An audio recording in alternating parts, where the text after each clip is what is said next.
Welcome to the All About Alts podcast, where we explore the world of alternative investing to help you find financial independence.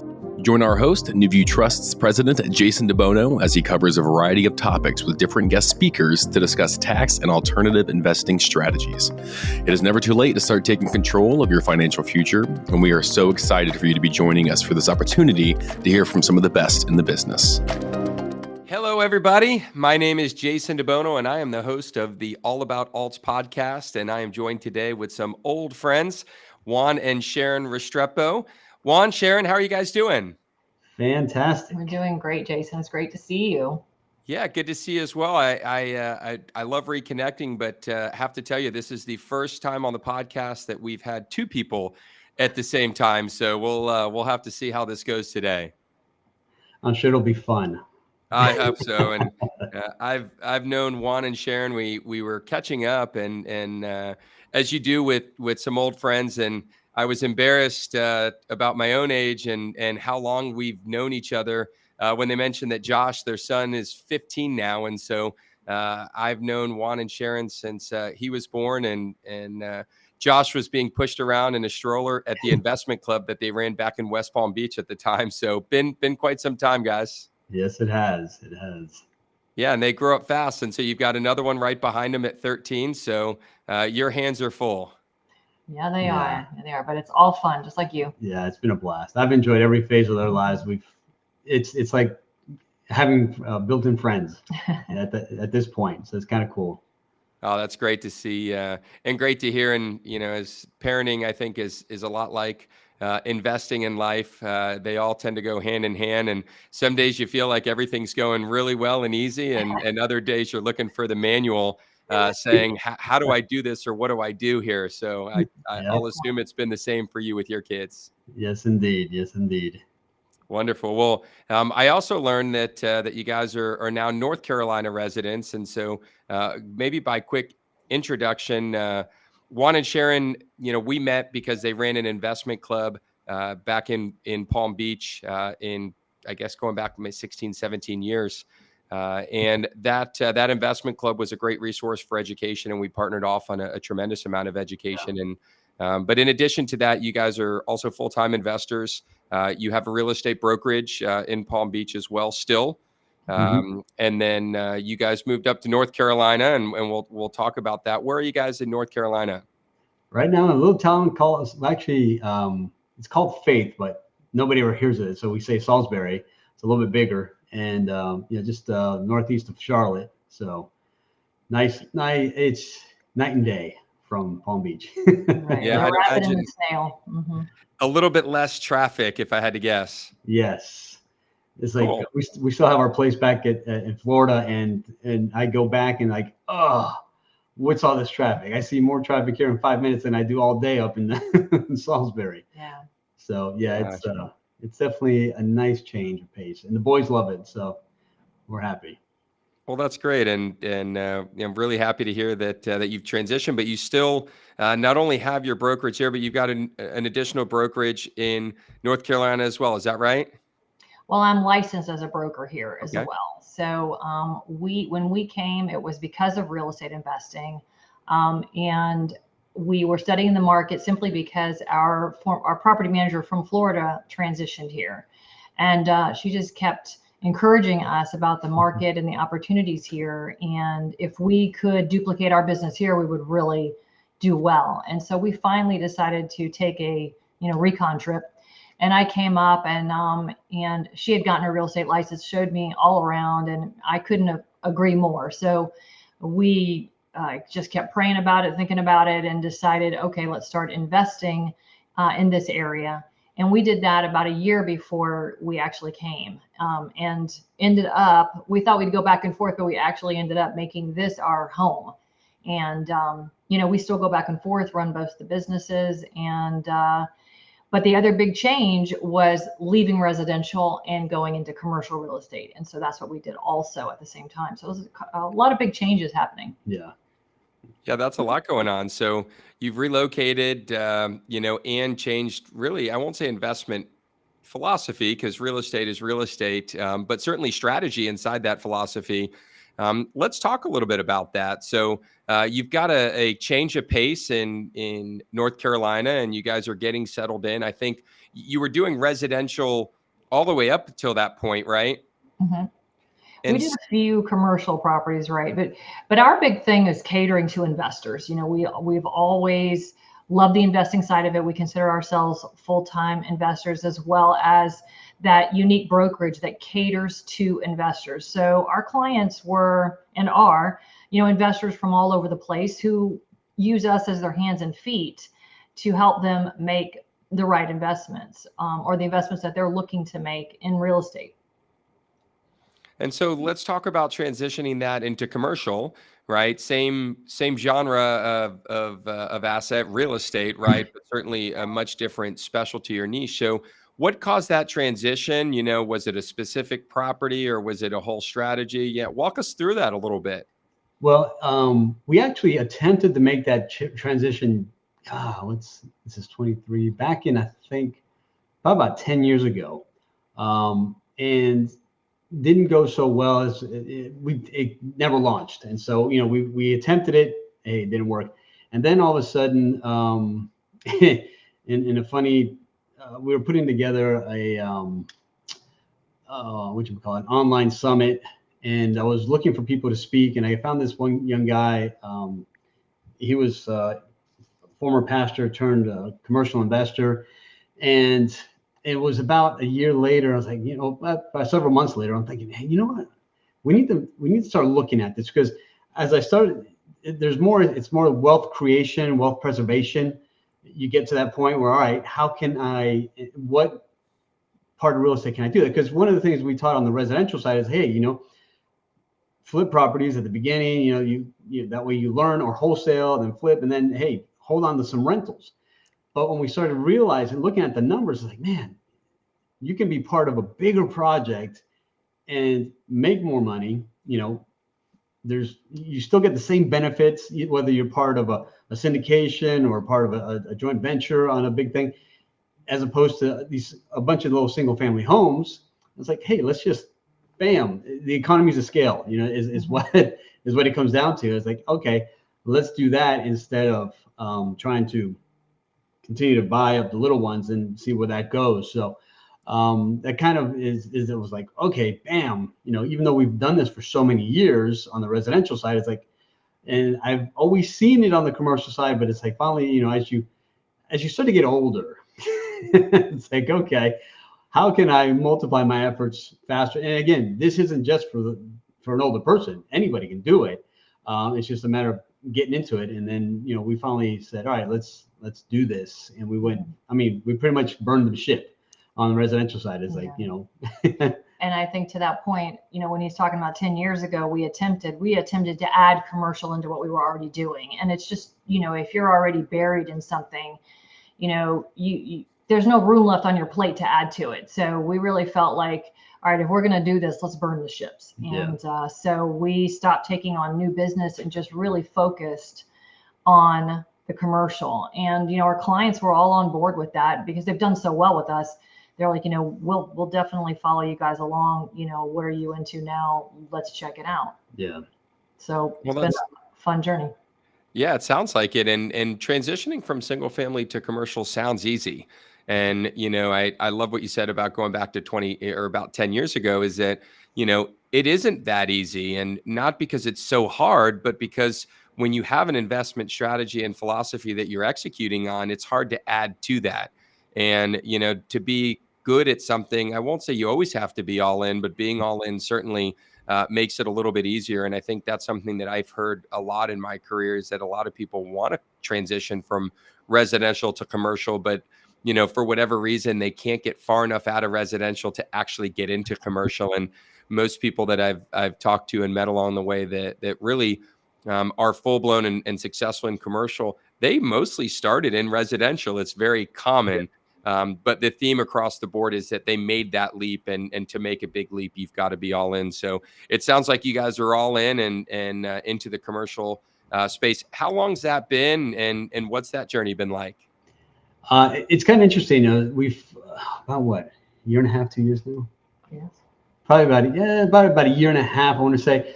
And the first part of that has been a lot of just education, networking, getting to meet people.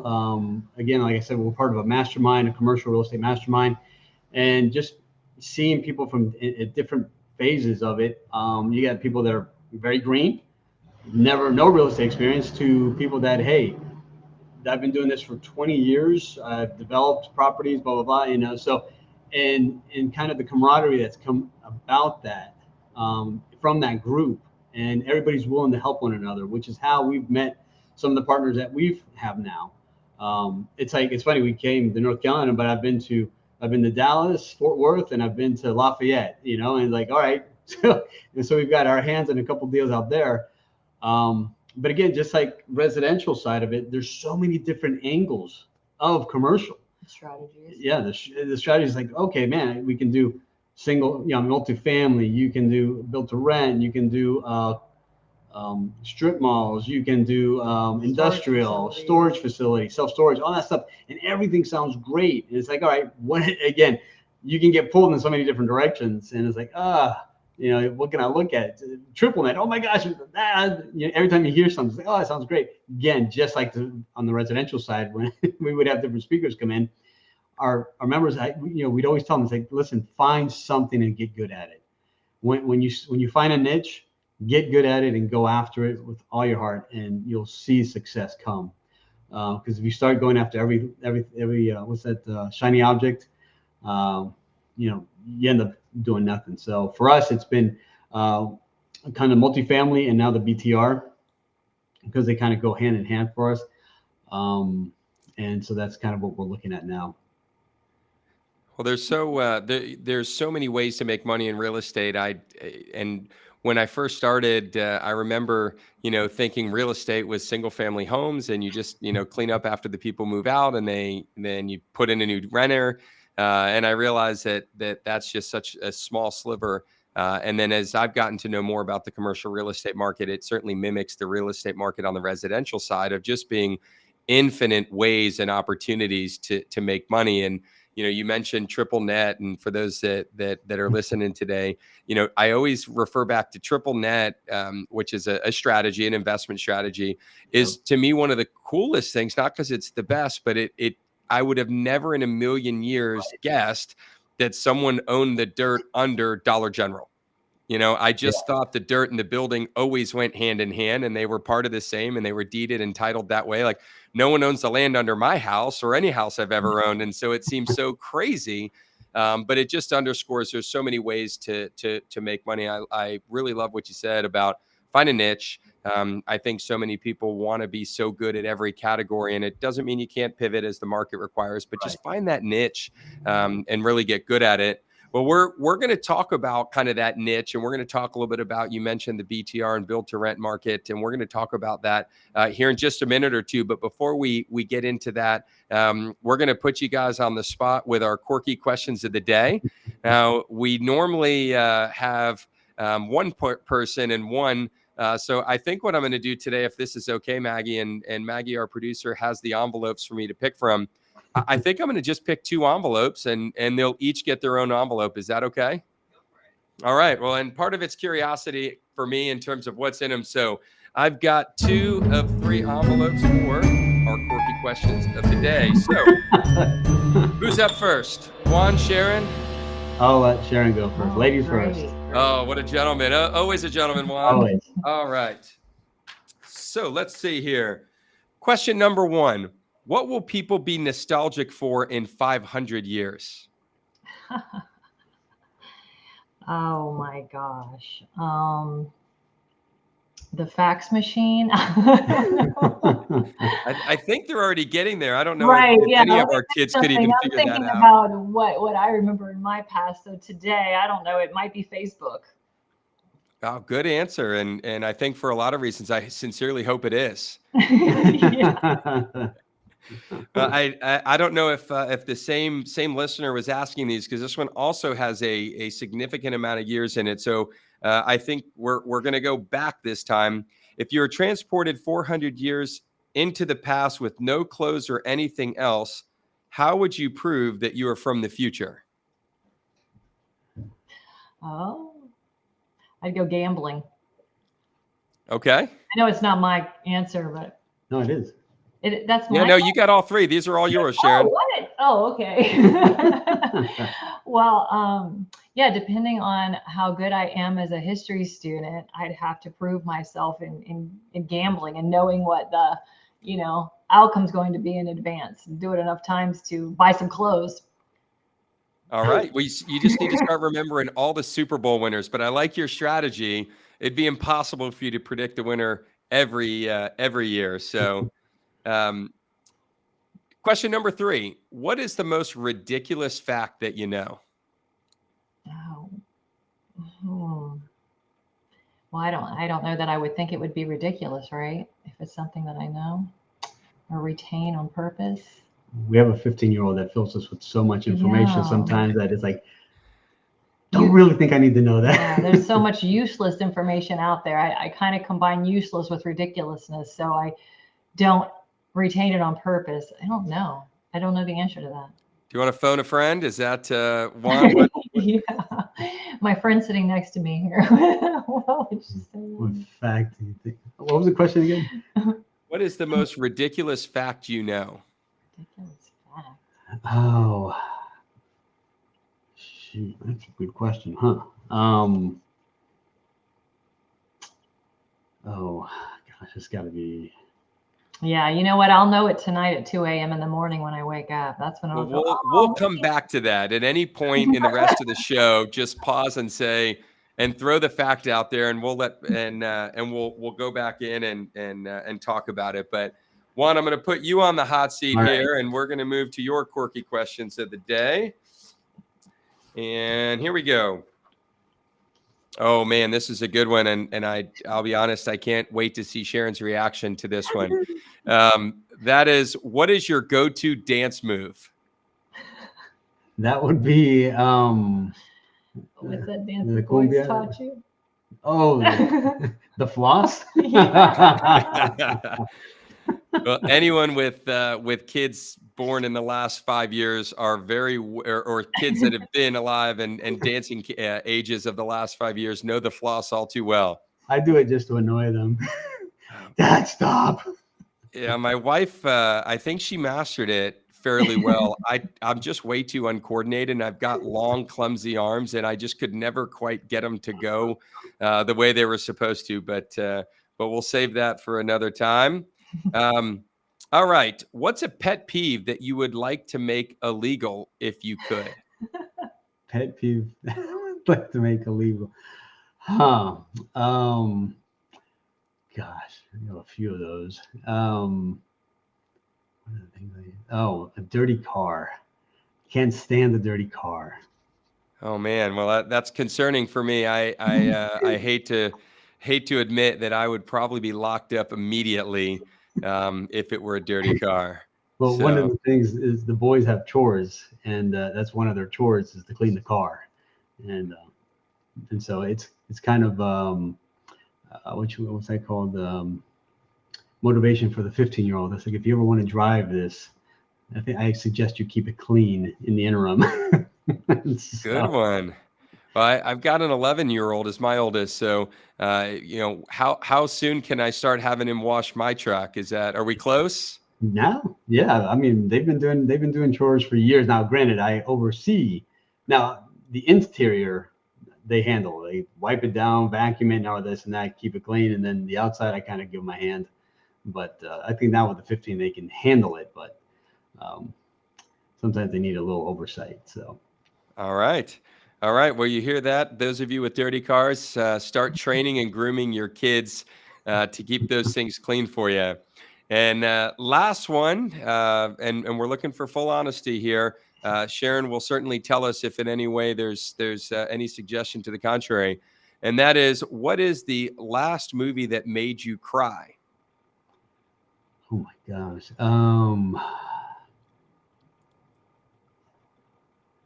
I know the biggest tearjerker for me has been, and again, I was a kid, but it's not the last. I can't remember the last one, but the one tearjerker was The Champ. I'm not sure if you ever. It was. I mean, I think was it Robbie Schneider, Ricky Schroeder, one of those two. He was a kid. It's a little kid in that movie. And I remember when his, gosh, I'm almost tearing up now thinking about it. There's a scene where his father is a boxer, and he's dying, or he dies, and he's pounding on his, daddy, get up. And yeah, I'll never forget that Wow, scene. that sounds like a traumatic movie for you to remember the details. Yeah, it was an amazing movie, and but yeah, that pulled my. It wasn't any of the. It's not any of the one of those Hallmark movies. Sharon's tearing up. I'm like, what, really? It's just the credits. What's wrong with you? Well, that's I will say movies. Anything with a movie that makes you cry, there's so many different reasons and rationale that gets the tears moving. And so I think I'm kind of with you, Juan. The traditional sappy stuff for me is never gets me to cry.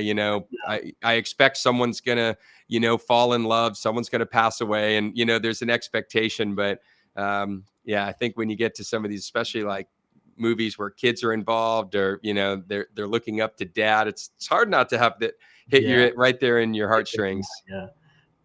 You should have asked him what was the last real estate deal that made you cry.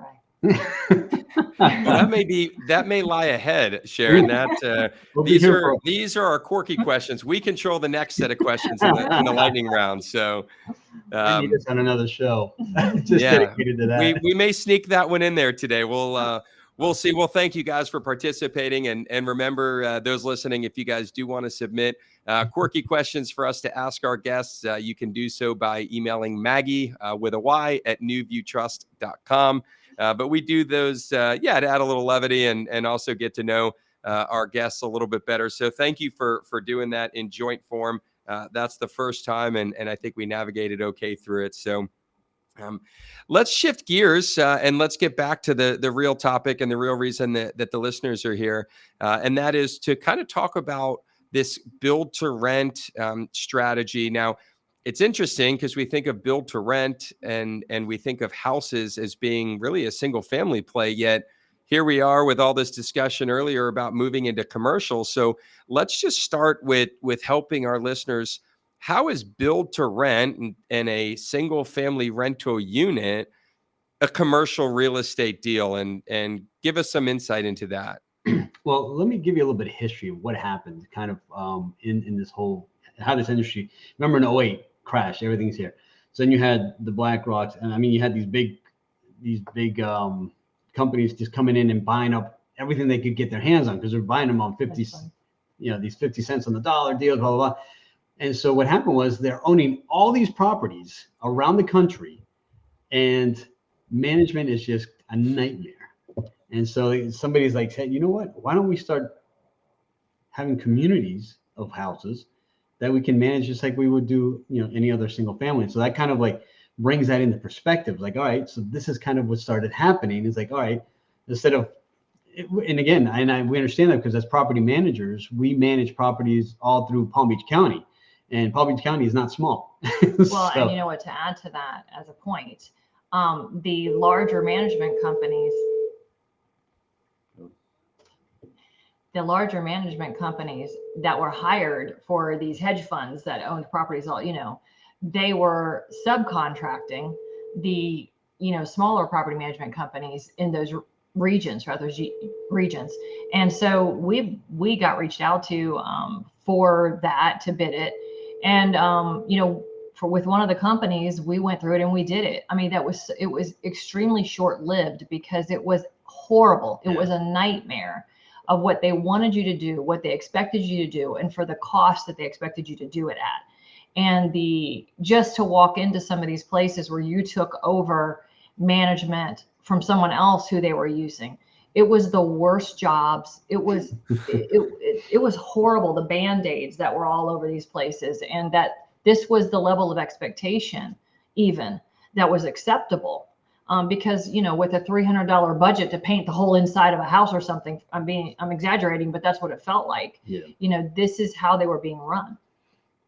So that, so again, that's kind of like the catalyst that brought there is like, oh man, this is a nightmare. I mean, because we thought these guys are never going to survive if this is the kind of work that they're doing. But needless to say, they had deep pockets and could afford it. So then they got the idea, hey, let's build communities and start building up, and then make it a commercial opportunity. And again, in the commercial it's all about the numbers. It's bigger, more is what makes it, because you can get a 4-unit apartment building, but it's not considered commercial. It's still residential. Anything from 5 units and above is now considered commercial in the banking side of it. So now, hey, let's go back to how do you make single family homes a commercial opportunity? Well, let's own a ton of them.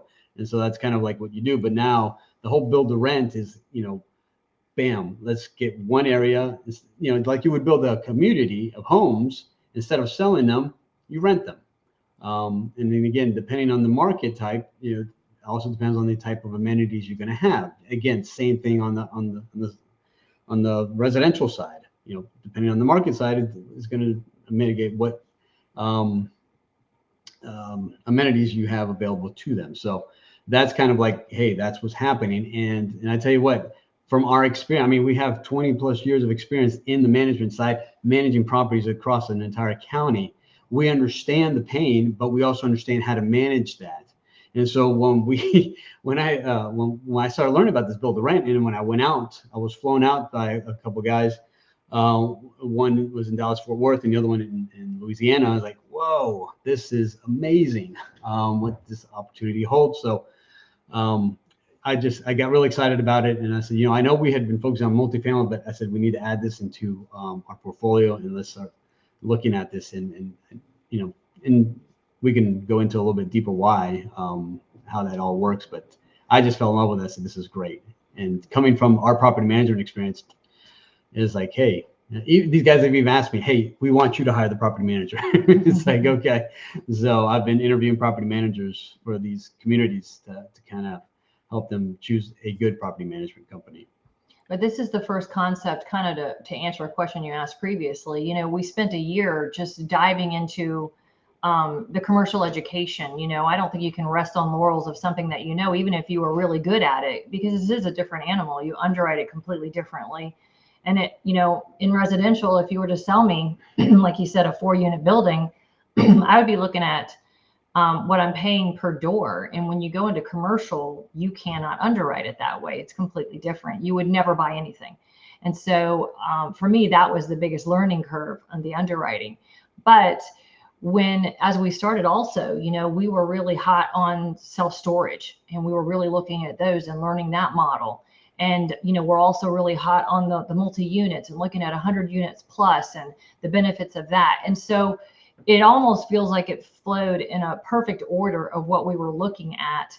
And then when he was flown out to see the build to rent, and we really wrapped our heads around that, it kind of answered all these red flags we had as investors, or even putting ourselves in the mindset of a tenant, of a resident, right? So now the resident has an opportunity because they can't buy in this market, let's say, right? Because of interest rates or their own situation or whatever, but they don't want to live in a 100-unit apartment and listen to their neighbors and raise their kids in a shoebox or whatever that the mindset is that they have, right? And the parking nightmare and all the different problems that you have in those compact buildings.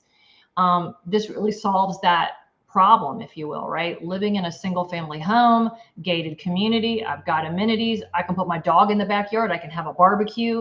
There was so many pros to it for the resident.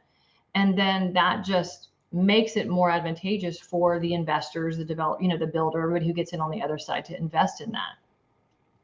Yeah, build to rent is quite an interesting concept and phenomenon. It's amazing that this hasn't really existed in grand scale until more recently, because it seems so logical.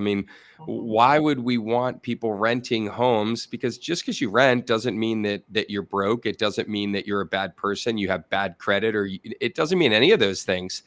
In fact, there's a lot of people that prefer to rent. They don't want to use their money to own a home. They don't want the responsibilities. And so, the challenge is finding rental homes in communities where you're the only person renting. And, you have transient, people that come and go, which renters are certainly more transient than homeowners. What better place to do that than in a community all to themselves? It's incredible that we just haven't seen much of this. And I'm excited for that not just concept, but excited to see it really come out and be played out into fruition over the next few years. Yeah, so are we. I mean, and from a tenant's point of view, rental houses are not the best looking houses. They're band-aided together, if you will, like we were talking about. The owners aren't spending a lot of money and time on the renovation between tenants. And I don't think they have a lot of good choices. So to be able to come into a gated community with amenities and move into a brand new home, brand new appliances, brand new everything, I think that's a huge benefit for the renter. And there are so many, like where we're at. One of the reasons we're excited to be where we're at is there is so many like companies coming here and bringing in tons of employees that don't necessarily move to the area and buy a home. They want to find out where are the schools and where is this and where do I want to live. The safe journey is to rent first, right? Or how long am I going to be in this area? Am I going to stay with the company here? Or are they going to move me somewhere else? And so you've got, like you're talking about, the transition, but it's a planned transition. Like, let's see what's going to happen here. So I think there's a lot of reasons that make it a really good investment for everyone involved. Yeah. Good one. Yeah, the other clientele that you have, as far as for the tenants, are the boomers. They're retiring. You know what? I don't want to take care of the house anymore. All I want to do is change the light bulb.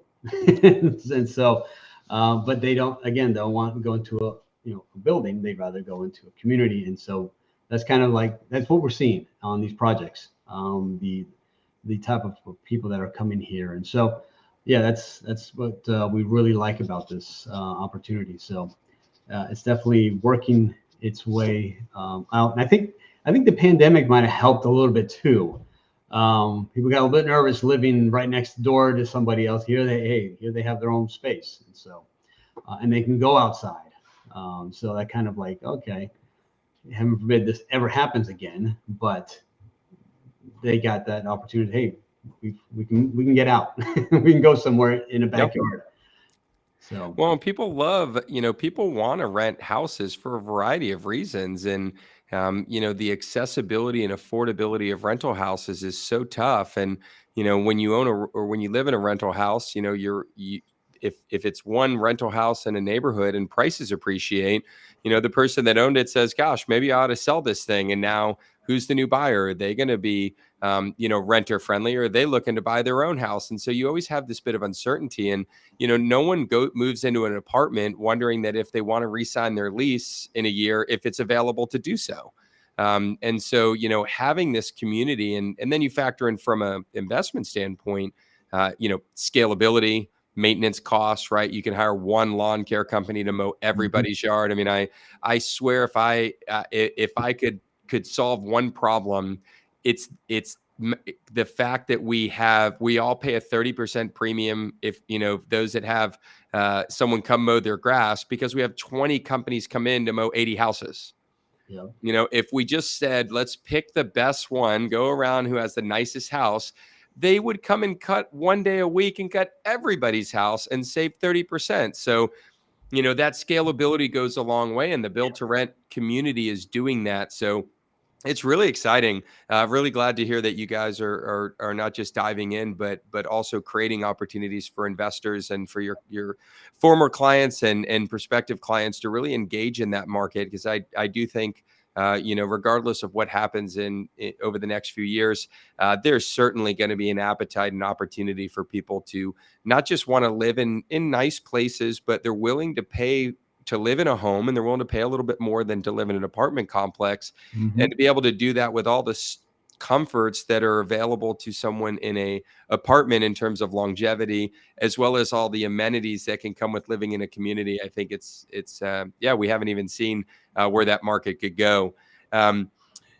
Let's maybe just take a quick break, not break so much, but break from the content. I've got a couple questions in our lightning round. Then I want to come back and I want to talk about, kind of cap rates and interest rates, and maybe talk about commercial real estate in the current environment. There's a lot of noise out in the marketplace about a variety of topics. And so we'll kind of pause that content and we'll come back to it.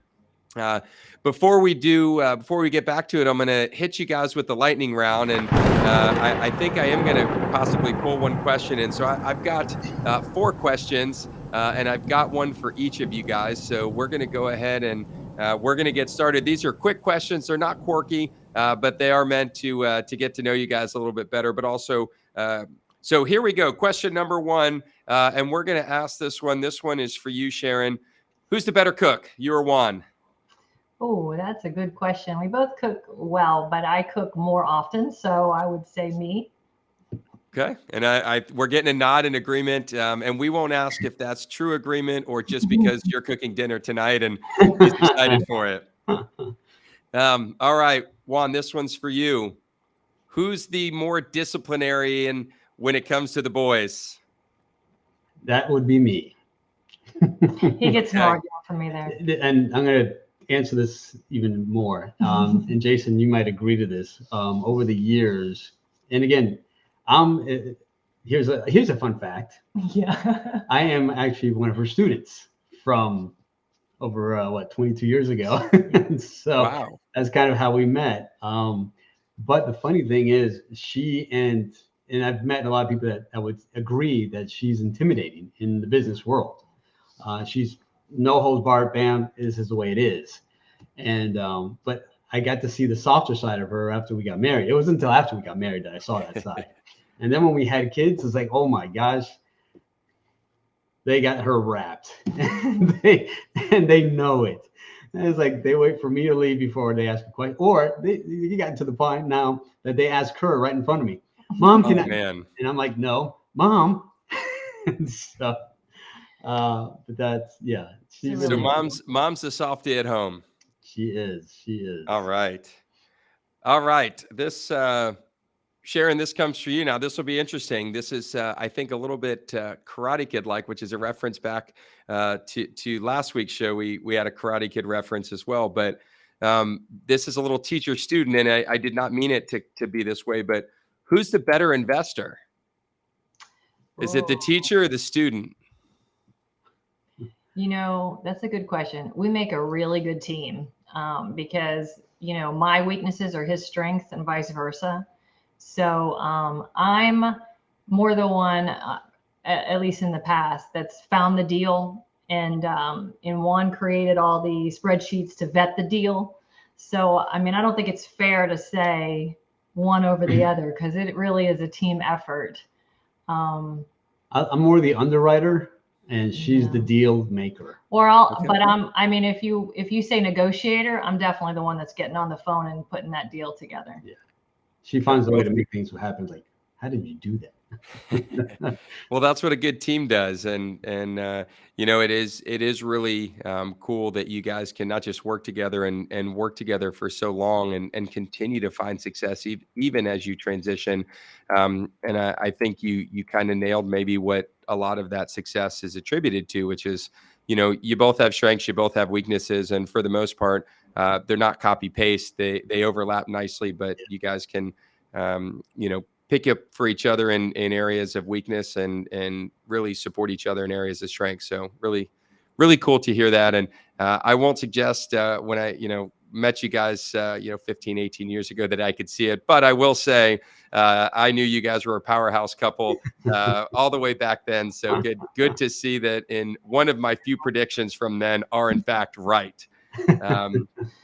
So I am going to pull in a 4th question here. This is a wild card, but at math 3-2 doesn't work very well, at least not for me in my head. So Juan, I'm going to get your last lightning round question, which is, what's the last real estate deal that made you cry? Oh my gosh. We got the movie. Now we want the real stuff that makes you cry. This is actually, it's funny. This was a deal. We call it Spafford. It was on Spafford Avenue in West Palm Beach. And it was a deal we bought with some partners. It actually was our first commercial deal. You ever heard of people buying a boat and the best day, you know, the two best days are when they bought it and then when they sold it? Oh yeah. Yeah, because that in between time was nuts. It was, I'll never forget when we first closed on it. We went to go collect rent because it was it was like a It was run under a hotel license. License. It was 42 units. 42 units. So we had to collect cash. So at Friday night, so we're out there in the street collecting cash. And the first night, I had to run a hooker off the property, and my wife is saying, "I cannot believe I've seen my husband chase a hooker." So the next day, one of the tenants died. was dead in his unit. And it just gets better from there. And then we're watching Cops one night, and there's our building featured on Cops. So yeah, we'll just stop there. But yeah, grab the tissue for that reel. So yeah, oh man, they can't all be winners, right? The numbers look great, and then the numbers worked out. But did it pay for the aspirin? Yeah. So oh man, it was definitely maintenance intensive. I'll say that.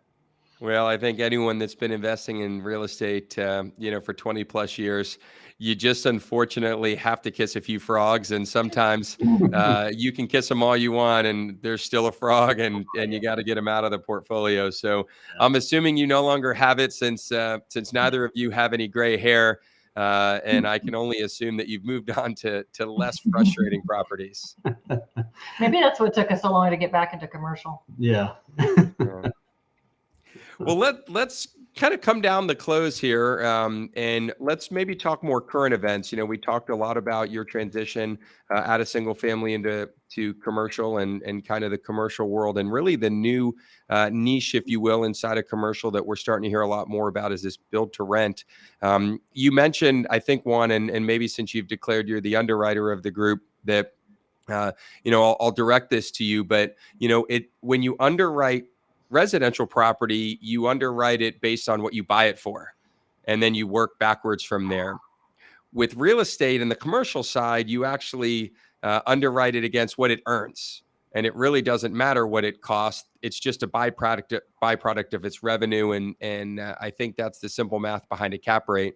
So help me, maybe just at a high level, and our listeners kind of understand that cap rate mentality, that income first formula, and then maybe just put a bow on that build to rent and why it's under a income first rather than how much does this dwelling cost, like it would be if it were just a traditional residential property.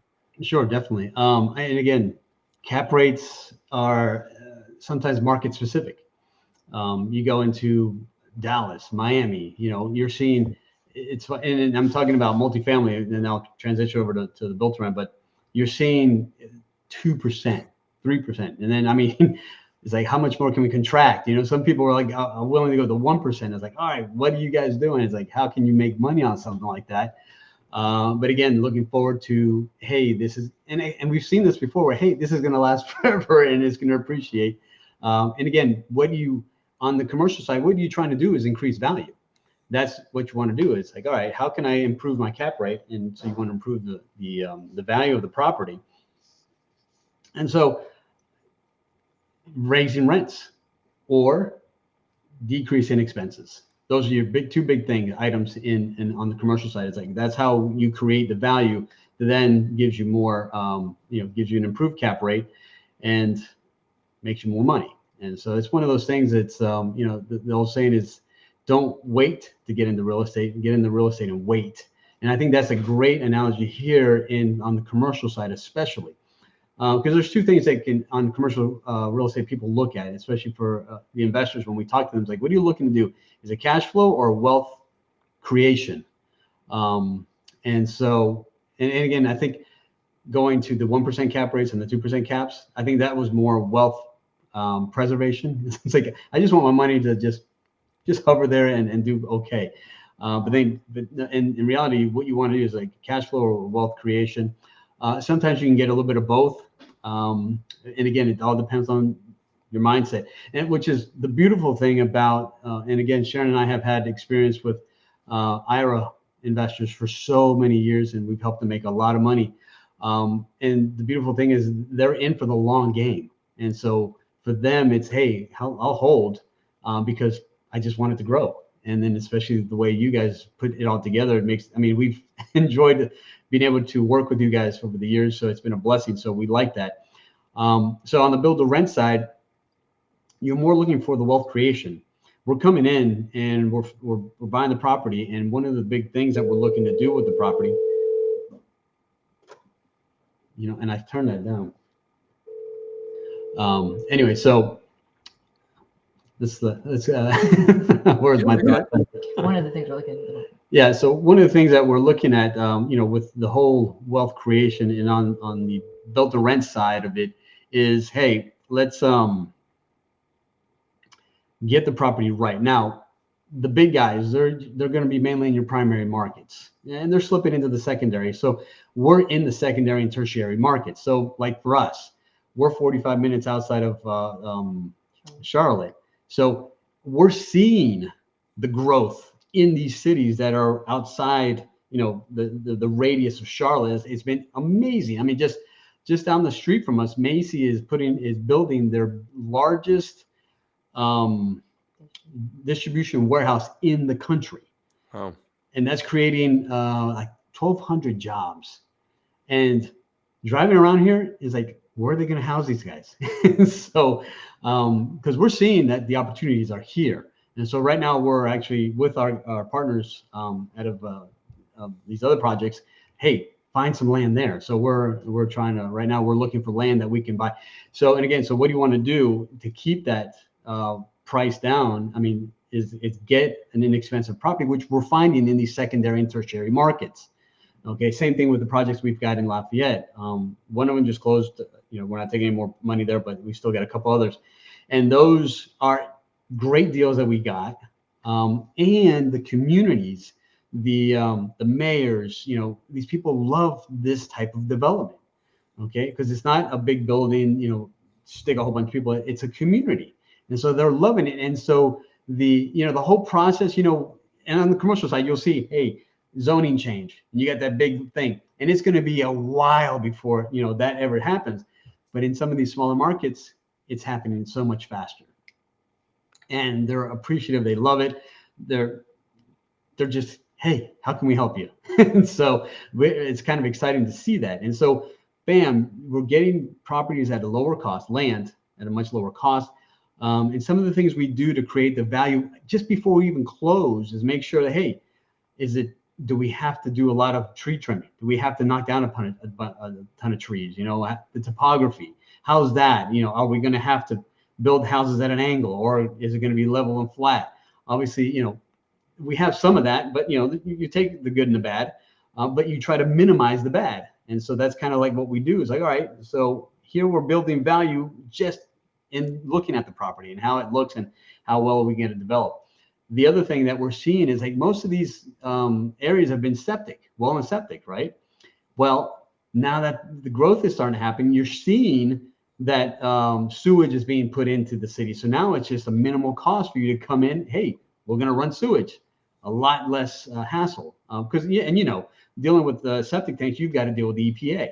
And so you got to wait for them to give you, hey, you can do this, you can do this. And we had that. It was funny because when we were doing some residential properties up here, we had some land and say, hey, you know what, we can put some, the big thing here are mobile homes. So, hey, we can put some mobile homes here, but you still have to have the septic. And so we had to deal with EPA and that whole delay and waiting for them to, well, this is what you can do. So again, we're creating that value. We're creating that, in a much better cap rate for the investor just coming in. And say, so right off the bat, that's kind of that helps create that value. And that's the big thing in commercial is if you can create that value, that's where the money's made. And you'll hear that a lot, especially with multifamily properties. Hey, we're selling this as a value add. It's like, okay, so what's the potential? You got some minor repairs that that need to be made, and then opportunity to increase rents because the rents are way below market. And so that kind of stuff helps. And so that's kind of the thing that we look at. How can we create value immediately on the land, which is unheard of in most places. It's like, that kind of, you have to wait till you go horizontal before you start. But here we're trying to create the value before we even go vertical. So I'm sorry, I got that backwards. Before you go vertical, you're going horizontal.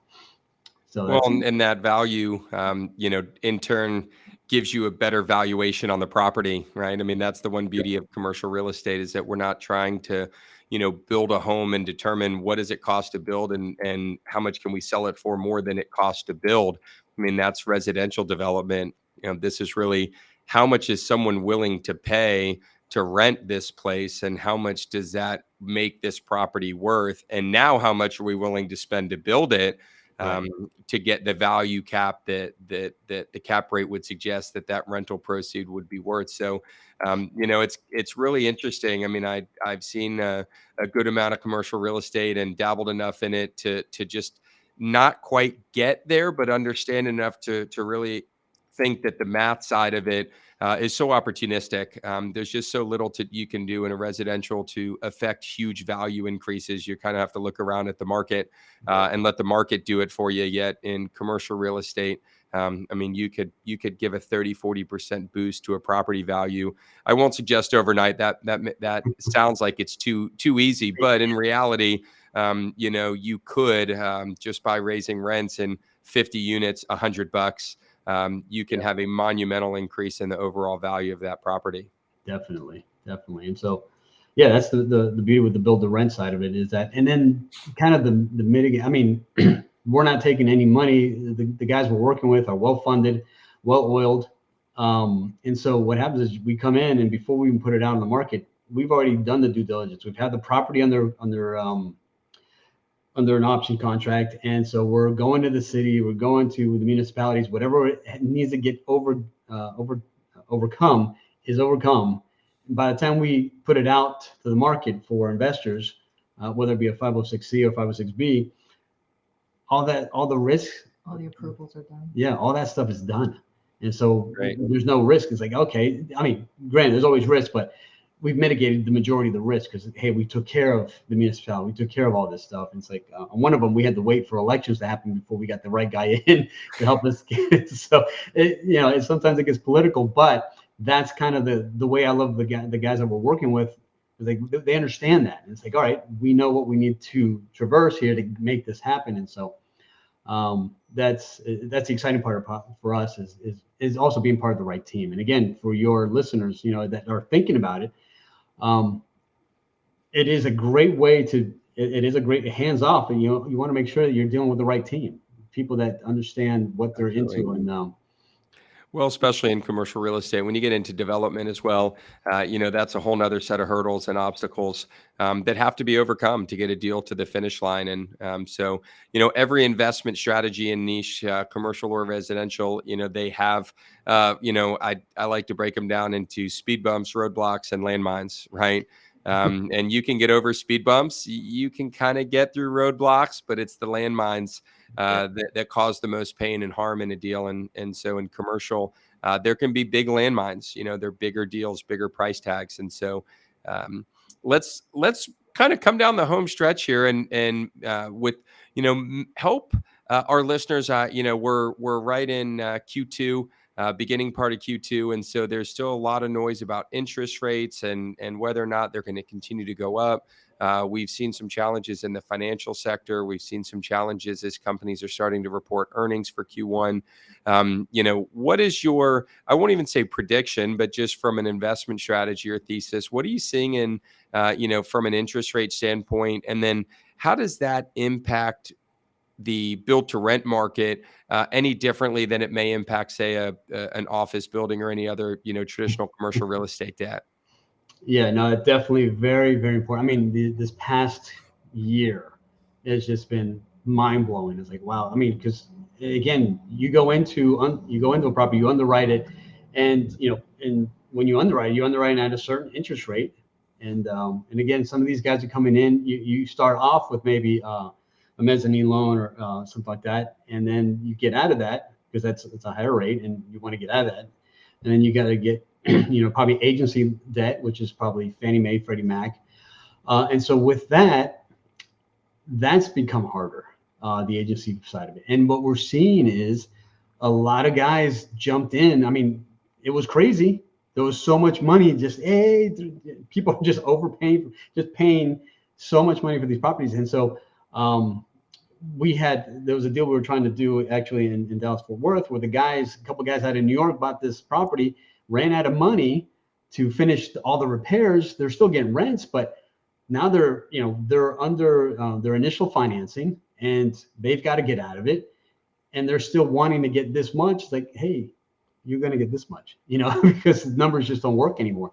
And it's kind of those things that you have to mitigate now moving forward. Hey, now history tells us that after a bunch of rate hikes, you start seeing rate decreases. So a lot of guys were expecting that by now. We haven't seen it.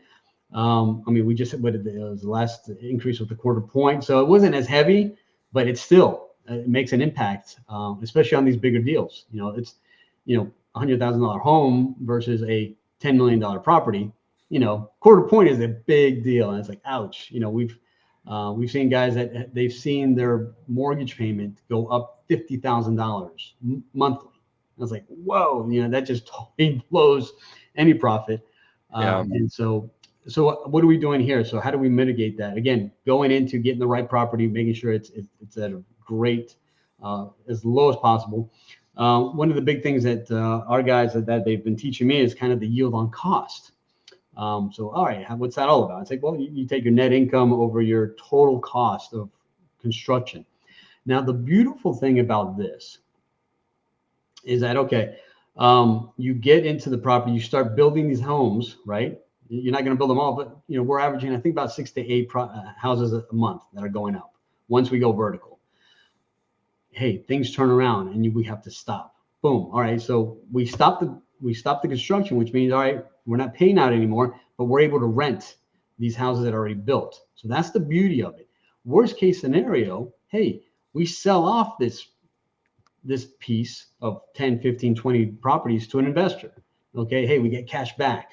So that's kind of the things that we've looked at that we're able to mitigate. So, but again, you going in here and dealing with a good team like what we have now, these guys have the relationships with the lenders. Now, granted, these lenders have been known to change their minds a day before closing, and we've seen it happen. And so it's like, it's like kind of like, that was a low blow, the day before closing, and now we got to come up with, another $1 million. But again, because of the way the deals are structured, it's sometimes just a better deal for the investor. And so that's kind of like you go into it knowing what to, and again, what might we expect? And again, but we know what we have and we know our cost. We know how quickly we can get things moving. And again, we've already got the mitigating risk out of the way, which was, the approvals, the zone changes, all that stuff, that's done. And it's just a matter now, hey, let's build the infrastructure. And again, creating the value, if you just build the infrastructure, bam, you've already raised the value of that property. You could sell that just the way it is. Sometimes you can just sell it with the plans. You might not even have had to have started it. So that's the beauty of the commercial side. And we know and we understand that. And so that's kind of like what you want to do. So moving ahead, you get into the, you do your best to get into, the financing up front. And you're going to have to refinance out of it. And, you keep those relationships with those lenders. And again, coming out of that, and you're watching your value, you're watching your numbers. And so we understand. And again, knowing the market, that's one of the things that we learned early on the commercial side. It's not location. For us, it's jobs. Are there jobs? Are there folks that are going to be filling, needing housing? And so, like I'm telling you, just like we're seeing here, we're seeing so much here in North Carolina, so much industry coming in here. You've got EV plants coming, like I said, Macy's, several car plants, within our area. I was like, my gosh, there's just opportunity galore. But when you have that, you kind of mitigate the risk of, or even dealing with the interest rates. Yeah, that they're there. You plan for it, and we have the spread there. Like I said, the yield on cost. Let's just say we come up with like a 7% yield, and I'll give you a quick example. And again, this is something that they taught me. So you got a net income of 1.4 million. Total cost is 20 million. All right, you're looking at a 7% yield on cost, and that's kind of like what our numbers have historically looked like with all these properties. But the cap rate, is 5%. So you built already 200 basis points in there. So you take a shot, quarter point, okay, I still got 175 to play with. So that's kind of the way we've kind of mitigated that whole thing with the interest rates going up. And so again, we believe we'll see them come back down. They can't keep going up. Like we always heard, everything that goes up has to come down. And so we believe that. And again, you look at historically, I think we're crossing that threshold where they should be coming back down. We haven't done that, but I think we might be seeing that in the near future. But again, it's just a educated guess. So that's the best I can give you right now. Well, I usually would ask if you had a crystal ball, what would it tell you? But I think if we all had crystal balls, we'd all be a little too scared to actually look into them sometimes. So, Yeah. the market, environmental market is always something to watch, especially in the investment world. And, something that's very unique about commercial real estate because of its scale, especially the build to rent, and your ability to build in pieces. And, you can't build part of an apartment complex. Right. And wait because the market conditions aren't great. I mean, you're all in or all out. Single family home, you're all in or you're all out. But being able to combine those two kind of ideas or ideologies and really put them next to each other, just another kind of feather in the cap for why that build to rent model, it has legs. And, like I said, we'll kind of see what, the coming months and years hold for it. But I don't think we're done seeing build to rent in terms of what it'll be. I think it'll be something that continues to grow and expand. Yeah.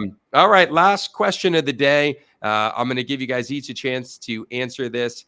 This is the learn before you burn. This is something that is near and dear to me. I always want to get the experience and the lesson separately. And if I can get the experience and lesson, but you're the one that touched the stove for me, I like it even more. So what's a stove touching moment in your life that you'd share with the audience today of, think about this before you do why, because the pain and the lesson are going to be more than you want to bear. So help our listeners learn before they burn. What do you got, Juan? Vetting. I think that's the big thing is getting to know who you're going to get. And I think in commercial real estate more than on the residential. Yeah, well, in all of our things, your success comes from relationships. Build solid relationships. Get to know the people you do. I think in this environment, I think with social media, everybody wants to, hey, how many friends do you have? How many people? How many followers do you have? It's like, you know what? It comes back down to that core people that you know, and so get to know the people that you want to work with and build a relationship with, and I think that'll carry you on further because there's so many people that have so many great. And one big lesson we learned because of running the RIA for so many years, everybody had an opportunity. And so one of the things that we started insisting on is like, all right, bring me the plan, bring me your business plan, whatever it is. How are you going to make this work? That kind of cut down almost 95% of the people that came to us because again, because of who we were, we had that platform. They thought, hey, you guys will do this.